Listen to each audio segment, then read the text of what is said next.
Mixed race, mixed up Britain. In the 21st century, what has really changed? Louisa Adjoa Parker. 1984. I'm at school in East Anglia, all chalk or clay flatlands, swathes of arable land. It had taken a while to fit in. I'd been home educated for 4 years, and when I rocked up to my new school sporting a short afro, Clark's black lace-ups, and an A-line skirt, I didn't look right. The other girls wore tight short skirts, pointed shoes and pastel shades. I stood out for many reasons, but the main one, I was mixed race. I'm in the doorway of a Portakabin classroom, with its wooden steps and paper-thin walls, the smell of packed lunch, eggs, ham and fruit. I'm talking to Michelle, who's white with brown curly hair and wearing the required pencil skirt and pointy shoes. "You know," she says conversationally, "you're quite pretty for a coloured girl." Her words form part of a rhetoric I'm all too familiar with. Brown girls can't be considered pretty, like white girls can. Black and brown people can't be thought of as people, like white ones can. 1985. My parents have split up. A boy, known to us as John on the Green, shoves a stink bomb through our letterbox and throws eggs at our house while my Ghanaian dad is visiting. The stink bomb smells sulphurous, grotesque. My parents chase him down the road, but he gets away. What hurts most is that not long ago, I'd been friends with John. He seemed a sweet lad with long hair and a baggy jumper that he'd swapped for a shaven head and Dr. Martens when he joined the National Front, that group of hate-filled boys and men who chased me in my nightmares. I grew up in 1970s and 1980s Britain, under a Thatcher government. It was a time of overt, unashamed racism from our government and their wish to tighten immigration control, to articles in our newspapers, from stories on our TV screens to stares and abuse from the stranger in the street. A time of Pakistani bashing, of the British flag being used as a warning. "Go home," it told people like me. "You're not wanted here." A time when my white best friend said to me, "I don't know what will happen if Thatcher sends the blacks home. We'll lose our best sports people." When having racism hurled at you was a part of everyday life. My dad was born in Ghana and had come to the UK in the early 1960s for his education. He met and married my white English mother, much to the initial horror of her parents, who claimed to be purely concerned about cultural differences. They were invited to the wedding, but my parents didn't expect them to come. My mum burst into tears when they arrived. After that, they accepted the situation. During the no Irish, no blacks, no dogs era, attitudes towards interracial marriages were generally hostile. Most black and brown people experienced racism during this time, but for mixed race kids there were added challenges. Not having a parent who looked like you, and feeling, or being told, we didn't belong to either race. I hated the descriptors, especially half-caste, a term humorously explored in John Agard's poem of the same name. We were freaks, not one thing or another. But just like fully black or Asian people, we struggled. Margaret Clark wrote in the 1977 Harmony newspaper, "As it is now, mixed-race children learn only British history in schools, British culture. They leave school, the majority find it very hard to get jobs. The British culture rejects them because their skin is not white." Summer 1985. Sister Sledge Wall on the radio. "Do you remember me, Frankie?" I moved to Devon with my mum and siblings, swapping East Anglian plains for green hills, terracotta earth, the sea. Devon is totally, utterly white. It's like stepping back in time. Other than my siblings, I don't see another person of colour for years. I befriend the local boys to whom we are N-words. These children, and probably the large majority of Devon, have never seen a black person, other than on telly. They hang around with us, yet constantly abuse us. Devon is familiar. We've been visiting my grandparents there since I was little. But living somewhere is different to being on holiday. You get to see the ugliness beneath the veneer, the racism, bigotry and poverty that lurks under the rolling hills, glittering sea and long stretches of sand, the salt-scoured beach huts, flashing penny arcades, seafronts with lights strung against the sky. In Devon and Dorset, where I later lived, racism appeared to spill from the land itself, manifesting itself through abuse or bullying where the racial element wasn't obvious. Racism is complex, multi-layered, easy to recognise when it's overt, less so when it's subtle. Its insidious, ever-evolving nature is part of the problem. The impact, however, of the microaggressions, seemingly harmless comments and racist jokes, is huge. I and many others can testify to the detrimental effect being brown and living in white spaces can have on your mental health. In Britain, things improved under a new Labour government during the 1990s and noughties, which was an era of multiculturalism and integration. We were shaking off the colonial hangover of the past, moving into a modern, post-racial society. Numbers of mixed-race people, who were finally allowed our own box on the census, imagine, were growing. Being mixed became desirable, a commodity, fetishised. Images of brown babies were used to sell products.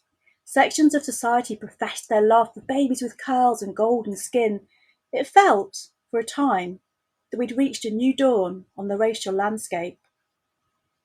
Mixed-race people are often viewed as a contemporary social phenomenon. We have, in fact, a long history. Humans have been migrating and mixing for thousands of years. A decolonising and reimagining of our past is currently taking place, which shows that African and Asian history is so deeply intertwined with British history it's impossible to separate. Long before the Empire Windrush sailed into Britain, people of African heritage have been coming here, at least as far back as Roman times. During the transatlantic slave trade, white slave owners raped enslaved female Africans, and many mulatto children were born, some of whom came to the UK. It is thought that 18th century London had a black population of at least 10,000. In the 1920s to the 1940s, relationships between white British women and black or brown immigrant men were prevalent in areas including Liverpool, London, and Cardiff. And during World War II, thousands of African American soldiers came to Britain, leaving behind at least 2,000 brown babies. Today, mixed race is the fastest growing ethnic group in the UK. 1.25 million people classified themselves this way in the 2011 census. However, according to a report published the same year, the official figure may be double that. Yet an increase in numbers alone is not enough to end prejudice. More work needs to be done to educate British society about racism, its history, and its complexity. As Michelle Balak-Ali writes, mixed race identity is a constructed census category that specifies separation from other ethnic groups, but does not serve as evidence that we live in a multicultural or post-race society. They do not have an officially recognised culture for others to recognise. June 2016, the morning after the UK referendum on Europe. I wake to the news that we're leaving the EU. Like most of the country, I can't believe it. Many people, myself included, are of the opinion that the Leave campaign blatantly focused on a single issue: immigration. When I step out of my cottage in Dorset's county town, it's like stepping back to the 1970s, when the colour of my skin marked me out as different. I peer suspiciously at people in supermarkets, wondering, did you vote Leave? Do you want immigrants to leave? It feels as though we have come full circle, as though Britain, just like when I was born, doesn't want me here. In the days to come, there is a sense that our country has split sharply in half. It saddens me. People fall out with those who voted differently to them on social media, in the pub, at work. The atmosphere of our country has changed. There's a heaviness in the air, as though a storm is about to break. It's widely thought that the referendum emboldened people to voice racist thoughts they might previously have thought wiser to keep to themselves. It was a fire stoked to a blazing furnace by our media, which incited racial hatred, often exemplified by angry white men, of a breed now referred to as gammon, shouting at minorities on our morning telly. If politicians and TV presenters were saying this, it must be true. Forget that political correctness malarkey. The rhetoric has been frightening, comparable with Nazi propaganda during the Second World War, and, inevitably, hate crime has increased in post-Brexit Britain. Figures released by the Home Office last year show that in Dorset, for example, Where I lived for 25 years, hate crime had increased by 29% since 2018, two-thirds of which related to race. The UK has long prided itself on being a tolerant nation, and many don't see racism. A YouGov poll found up to 40% of Brits don't think that Black, Asian and minority ethnic people experience greater discrimination than white. On the surface, much has changed. Many Black or mixed Britons have had success in fields such as sport or music. Examples are held up as proof. Look, we have a mixed race royal. Yet the discrimination even the most successful of us can face is not widely understood. Some stories are being told. Last year, Natalie Morris ran a series in the Metro on being mixed race. Morris, who interviewed over 50 people, says, "The mixed race UK population has wildly diverse backgrounds, yet themes came up that point to collective experiences.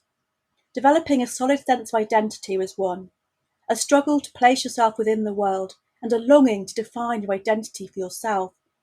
Almost everyone I spoke to mentioned the powerlessness that comes with having others define your identity. We seem to be living in a strange moment when it comes to the perception of mixed-race people in the UK. Racial ambiguity is on trend. Mixed-race faces are splashed all over advertising campaigns and magazine covers. It's easy to paint this as a sign of progression. But representation without giving these faces a voice isn't progress.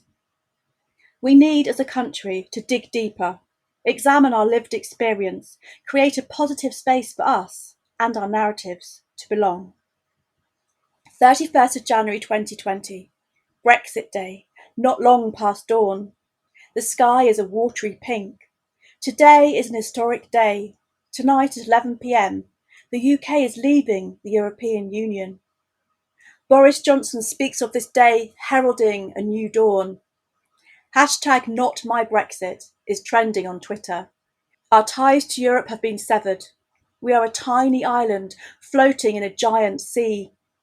I think I might be in the numb stage of grief, but, like others, I'm simultaneously relieved it's finally over, and now I'm just worried about the future. And yet, I remain hopeful, grateful for all the work anti-racist activists have done and continue to do, the Black and brown people who are not afraid to speak out, the white allies who've done the uncomfortable work of examining their own privilege, learned the history, listened. There's a lot of work to be done, and we must remain vigilant and challenge all forms of racism. But, at the risk of sounding hopelessly naive, I hold on to the hope that one day people of all ethnic backgrounds will feel welcome on our small, beautiful, rainy island.